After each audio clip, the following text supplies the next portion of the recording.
Hi there, my name is John Ryeland. I'm the director of the Christian Healing Mission. And welcome to this session of our training course, Opening Heaven's Door. Now, I've called this particular session Facing Uncomfortable Situations. I guess at times in all of our lives, when we sometimes feel uncomfortable, we feel we're out of our depth. And that's especially true in prayer ministry. Things happen, people say things, and we're simply like that. We're floundering around. We don't think we know what to do. And that's what I want to look at today. Now, I'm helped in this by Janet Baldock. Now, Janet's a retired GP. She used to be one of our trustees here at CHM. And one thing I've always admired about Janet is her willingness to handle tricky situations, to be fully present in difficult issues. I sat down, I spoke to her about this subject. When we're thinking about prayer ministry, and perhaps thinking about the context of maybe a Sunday morning when you're ministering to somebody, I think often we are reasonably happy doing it when we're comfortable with what is being shared with us. But there are those moments when we can feel suddenly out of our depth. In a sense, we're always out of our depth because we can't give them healing, only God can. But when the subject matter begins to be something we're not comfortable with or we don't know anything about, we can begin to panic. What do we do about that? Yes, I think the first thing is to acknowledge that we are panicking and just try and think in the presence of the Lord, say, Lord, help me, I sense I'm panicking. What is this about? What am I panicking about? So at the moment you're panicking, you're not really in a fit state to minister. So the first thing is to tune yourself in and ask for discernment and try and then quietly think, am I panicking because I'm worried about this person? Or am I panicking because I don't know anything about what they're talking about, or something like that. So to centre yourself in the Lord is very important to begin with. It sounds like that's a process you're doing while you're listening to the person. Yes. You run the risk of missing what they're saying because you're trying to sort of concentrate on yourself. Yes. I mean, but presumably that's quite, in a sense, quick process that you were to acknowledge that the panic is going on there. Yes. And then there's usually a follow-up question that is will become quite obvious to you. So, for example, if somebody says that they're feeling very low, you could simply say, can you tell me more? Now, you might be wondering how low they feel and whether this is serious or it's long term or something or whatever along those lines. But that quiet follow-up question, which isn't too probing, it's gentle, it just gives you some steadying information. Right. I suppose one of the reasons we panic, and you're talking about this, is that we don't feel we've got what they need. Now, for you're a retired GP. It's a different thing. You might be able to offer things, but the in a sense, an ordinary Prime Minister, they don't have that. What is our main gift to someone that begins to share their stories with us as Prime Ministers? Well, they have come to you for prayer, so to hold them in the presence of God, to reassure them of the love of God. In other words, do your ministry with them, not to solve their problems, but to connect them spiritually. Now, this depends on what their relationship with the Lord is, and it may be very weak. But the more you can do to make that real for them, that will have a steadying effect on them. So it's something about holding both of you safely in the presence of the Lord. You haven't dealt with the problem particularly. And some problems do need other specialist help. So and one of your discernments, and I think this is actually turning out to be something about discerning what's going on before the Lord, so that remembering that you are not, you don't have to manage everything, you don't have to solve everything. Safety is important, so to minister and to make sure the person is safe, emotionally safe, physically safe. It depends what they're talking about and what their issues are. I like that, because I think that one of the temptations that we can fall into in ministry is that thing we feel we have got to solve their problems. We've got to come up with the brilliant Bible verse that's going to just, set them on the right path, or that amazing word from God that will change everything and bring a whole new perspective. And if we're trying to rack our brains thinking, I've got nothing, we can feel very worthless in it. But what you're saying is that just being there, just holding them in that moment, holding that moment itself, that matters. Oh, it matters hugely, and actually it can be quite unsafe to think up some some Bible verse in an attempt to solve a problem that is bigger than you understand. So if you sense this problem is serious or beyond you, then it's not good to try and solve it at all, and you could leave the person more unsafe than before they came to you. Okay. So safety is important. Before we get into perhaps more specific issues, another, I suppose, issue alongside this is that of confidentiality. In that, when people begin to open up to us, and if it's a case whereby we're ministering in a local church with somebody that we actually know, and they feel they know us, they can trust us with their story, and if they begin to share something that is quite personal or quite damaging is the wrong word, but something very, very deep, at what point do we feel we have to hold this on our own, or at what point do you think actually I need help as a minister? I need to bring somebody else. I need to let them share their story, or even I need to share their story with somebody else. Are we breaking confidentiality? I think one of the important things is that is not to, as it were, allow too much unloading of the story or whatever's happening without those safety things being discussed. So it might be that the front of the church is not an appropriate space. For instance, it could be too noisy, too public. So you might want to say, look, what you're sharing with me is really important. Actually, it's so important that I think this place at the moment isn't right for you. If you have no sense that the person is at immediate risk to his own life, which would probably the only one would be a severe suicide or some severe mental distress, you could then say several things depending on your local setup. You might say, look, we have a facility for you to come back into a private situation for a longer time when we can talk about confidentiality and so on. Or actually, I think this might be appropriate to share quietly with the pastor, the minister, if you're agreeable, because I really do take seriously. I think this is a key point. Really take seriously what they're disclosing or what they're wanting to disclose is sufficient. So they don't have to have told you everything there and then, as long as you indicate you know it's important. I suppose the flip side of that is that if somebody has begun to share something, and it might have taken them an awful lot of energy and emotional energy to begin to share, is there a danger that if we, in a sense, shut it down, they're going to feel, why did I start?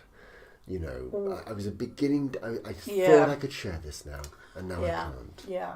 I suppose no, you don't want them to feel it's been shut down. You want them to feel that you've safely held it and you're carrying it to a safer place Yes. to unload. Yes. I think that's what it is. But to most people, if they're starting to build up a trust in you, would continue. I think the difficulty is if you feel that you would rather somebody else came in at this point, and that needs a negotiation with the person. It sounds to me like an awful lot of this is about how they perceive us as prayer ministers.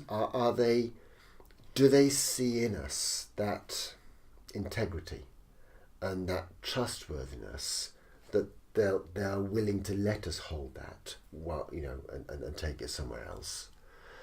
I suppose the question is, it goes back to, in a sense, what makes a good prayer minister. What sort of people would you like to see doing ministry? What's at the heart of it for you as to the sort of people that should be doing this ministry?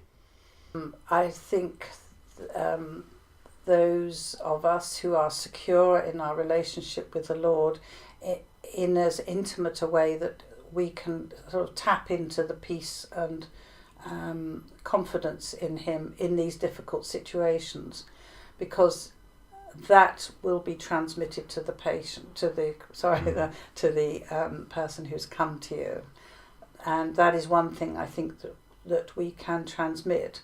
They'll spot that. They'll spot that. Yes, I think so.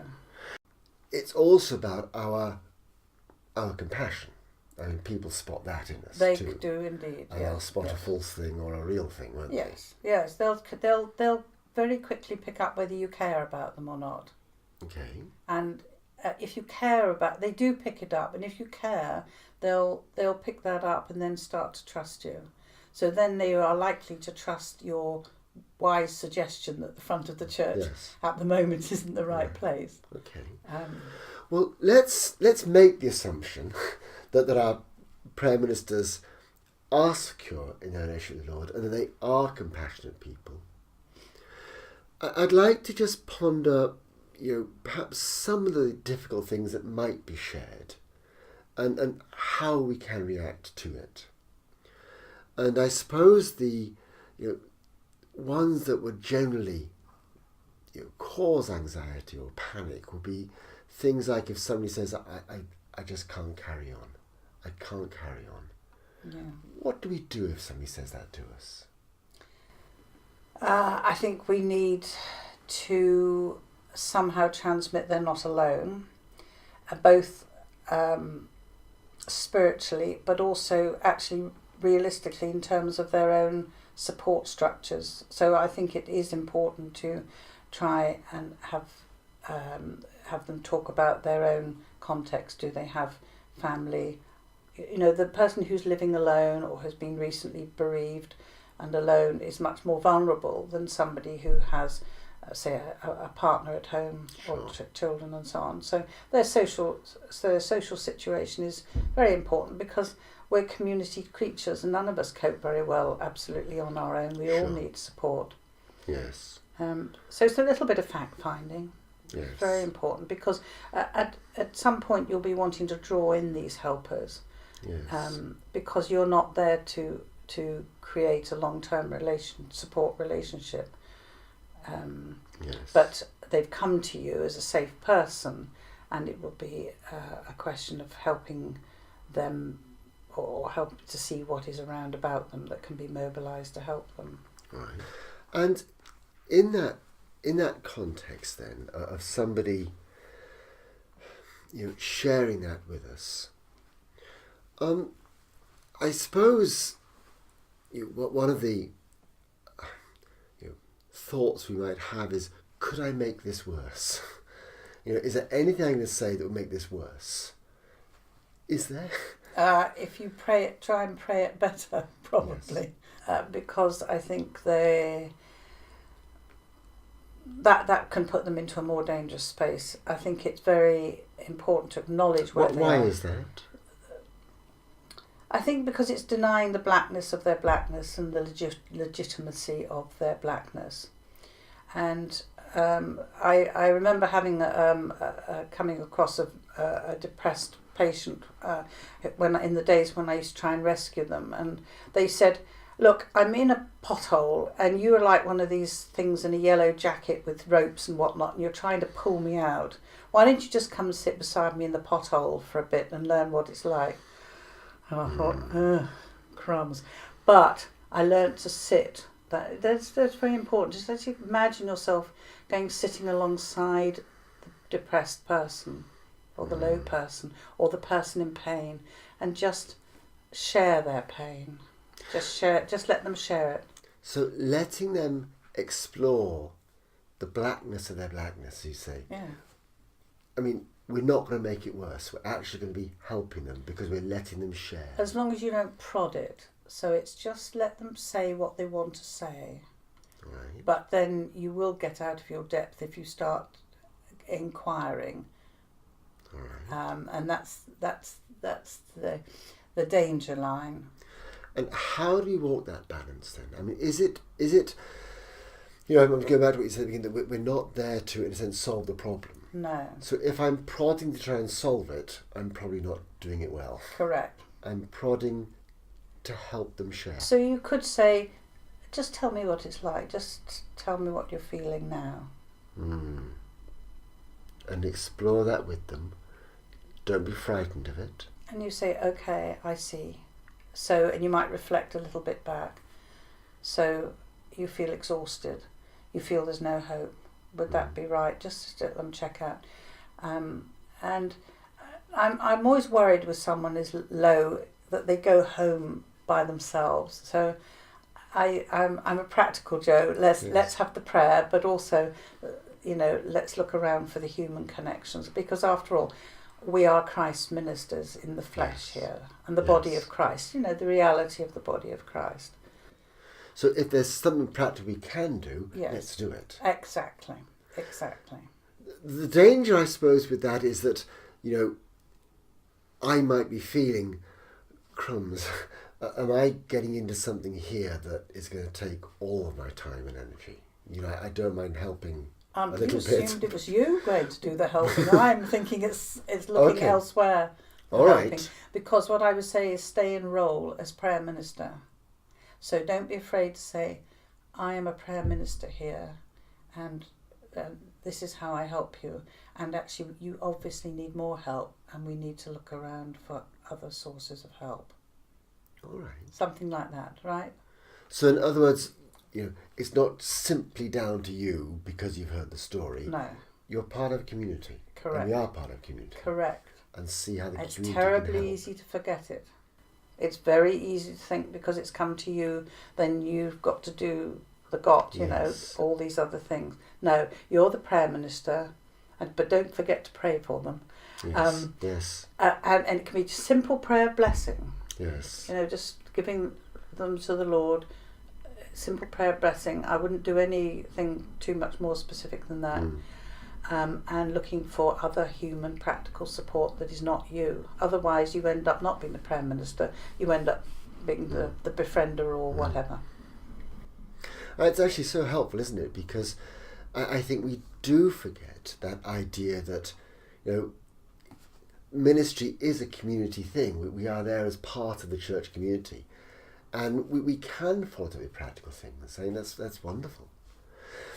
Our own, in a sense, approach to prayer ministry that we're trying to offer here is that we're trying, in a sense, not to pray so much about things, but let people discover something of the presence of God where they are, even in their black pit.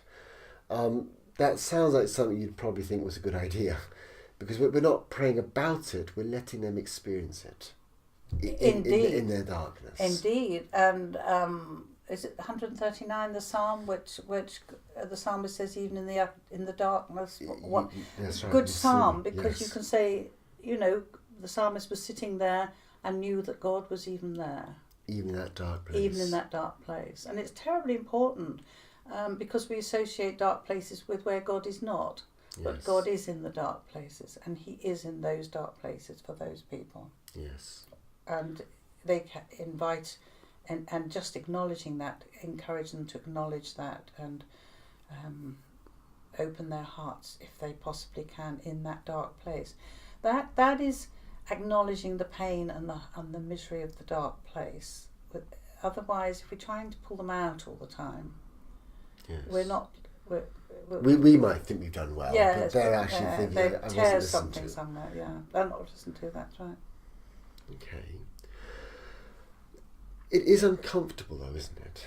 You know, when you're with somebody in that place, Oh yes. and it's, you know, it can sense, okay, it is a privilege that they open up to you, but it's desperately uncomfortable. What do we do with that uncomfortable feeling that we're having as we're in that dark place with them? I mean, it might bring things up in our own life or our own experience, mightn't it? It might indeed, and it does have an effect on us, and that's why I think it's very important after something like that to acknowledge that in some way. You might want to go and ask for prayer from a trusted colleague. You don't have to give away the confidence, but you could say, I've had an exchange that has upset me, or something rather, and be prayed for yourself. And my sense, I'm not sure we're very good at that. I think we like to think, I can cope with this. So I'm pretty good. I'm Superman. Yes. This doesn't affect me. Yes. But actually it might. And it probably should, if we're really sitting with somebody in a dark place. It's part of it. It really is. And when I was in the surgery as a GP and I had a very depressed person, I would have to go out, just walk out of I wouldn't see the next patient. I would have to get up and just sort of go out, walk around, and somehow breathe again and go back in. Otherwise, I'd be transmitting, that heaviness onto the next person. In other words, I wasn't right myself. That's... We have to work how we do that, because sometimes in church you have 4 or 5 people who want prayer. But you've got to work that out, otherwise you will just be dumping all the darkness on the next person. Indeed, and maybe you're not. Maybe you shouldn't go on to the next person at that point. Yes. And again, don't think you're indispensable, or that other people's problems can't wait a little bit longer. Because they probably had them for quite a while. Indeed. Yes. Okay, all right. While we're thinking about things that might make us uncomfortable, what do you think we do when people share things that we sense, I think that's wrong, you shouldn't be doing that. If somebody in ministry discloses, I'm actually having an affair, what do we do with that? I mean, you're presumably getting out the Bible and showing the reference where they shouldn't be. It is not the most helpful thing we could do. How, in the sense of, because that might be their dark place, how do we do with that and not let our judgmentalism spill over? Yeah. I think as prayer ministers, one of the preparations we always need to make is to remember that Jesus says, don't judge, don't judge, don't judge. It's not for us to judge. And yet as human beings, we are brought up to discern, to judge, to compare, and so on. It's really tough cookie, which I think is why we just need to do it all the time. And so it's quite good for us when somebody comes in with something like that before the Lord, that we think, oh, for heaven's sake. Yes. That is not how the Lord is responding to that person. So the first thing is humbly think of the woman in adultery and how our Lord dealt so beautifully with that, and say, Lord, have mercy on me, I'm a sinner too. So remember, when somebody confesses something that you disapprove of instinctively, you're a sinner, I'm a sinner too. Yes, that's right. Yes. So that puts us on a level playing field before the Lord, because it's the Lord to deal with. So actually it's beautiful that they've come for prayer ministry and they've confessed they're having an affair. And I think my instinct here would be very much to say, that's great, and I want to connect you in with the Lord, because actually this is something that you need that I encourage you to deal with the Lord with. Yes. Yes, you put it back to absolutely, them. Yes. Absolutely. Please don't ask who they're having an affair with. Because you may not want to know. Yes, that's right. No. It's terribly. I think it's very important. It's the Holy Spirit that convicts us of sin. It sounds like if they've come for prayer ministry, they might be feeling something really somewhere, and to stay pretty neutral on that and connect. You have the ministry directed towards connecting them in with the Lord, and listening for what the Lord would say. So your prayer would be around those sort of things, connection and listening to the Lord and the Holy Spirit. Other issues that might come up. I mean, in a sense, I always feel when I'm ministering, you never really know what's going to come up next. I mean, anybody could share anything. But there are some issues that are really hard. We've been looking at some already, but things also like abuse, if someone says they're being abused or have been abused, self-harm. I mean, we could list any number of them. What are the general principles? If somebody begins to share things like that, what do we do? We've looked at already. Don't panic. Yeah, don't panic. Captain Have Mannering, compassion. don't panic. That's right. Have compassion and be prepared to sit with them. Is there more we should be doing? Abuse is an exception. I mean, Right. it is a serious matter. The law has a lot to say on what we have to do, and the short answer is that. First of all, it depends whether you've got a minor or a maid or a grown-up, an adult coming to you. Yes. If you've got a minor, you are obliged by law to report it. So yes. it would be gently saying, "This is really serious. Yes. I'm really feeling for you. And you'd want to involve the church leader in that. Yes, probably but pretty immediately. you Yes. have to say, look, this is such a serious matter. It will be kept confidential, but I am obliged to report it." Yes. Yes. If it's an adult, if it's an adult confessing to any child in pornography or in so on, you're in the same situation. Yes. Obliged to report it. Yes. But you do need to warn them. I'm obliged to report this. Yes. But if it's an adult who is declaring historic sexual abuse. That they have been abused themselves. Yes, That's right. That they've been abused themselves. Then I still think you can go much slower and much more calmly, and there's no reason why you can't offer some some ongoing prayer ministry, perhaps depending on your context, but. Basically, these people also need specialist help, and they would need a specialist in historic abuse. Yes. And so...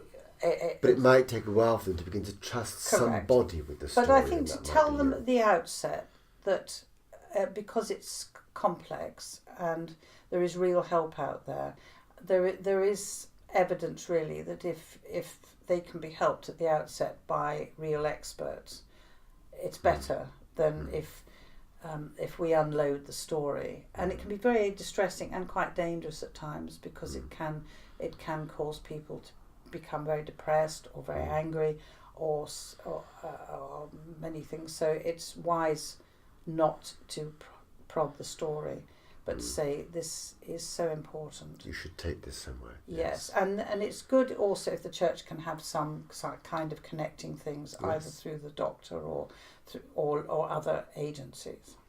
So, I mean, to say to somebody, if I'm ministering, I don't know who the experts are, but to refer them to the GP and say, talk to your doctor, because they will have people that might be able to help you.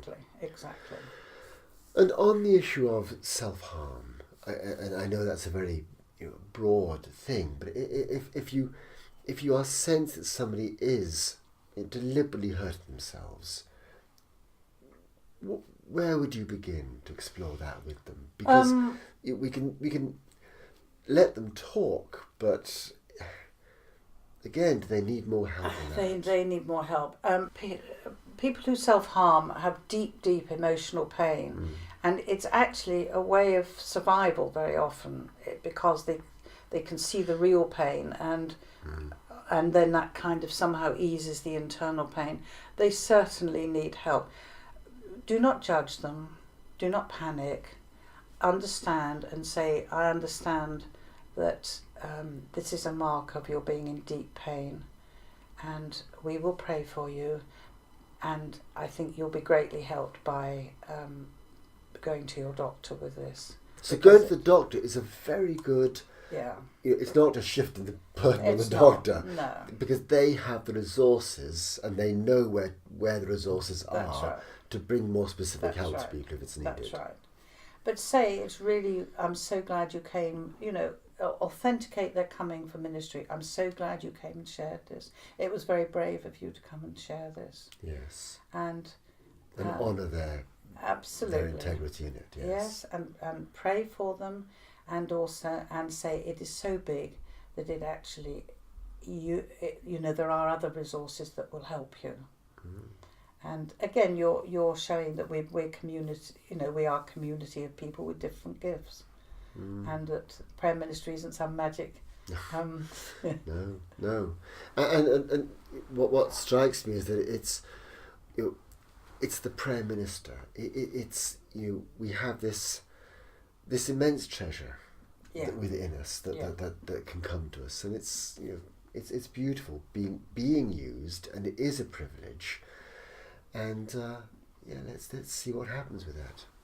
Janet, thank you so much. Thank you. Well, I hope you found that informative. What I found so encouraging was that people are not looking to us to provide the answers to complex issues.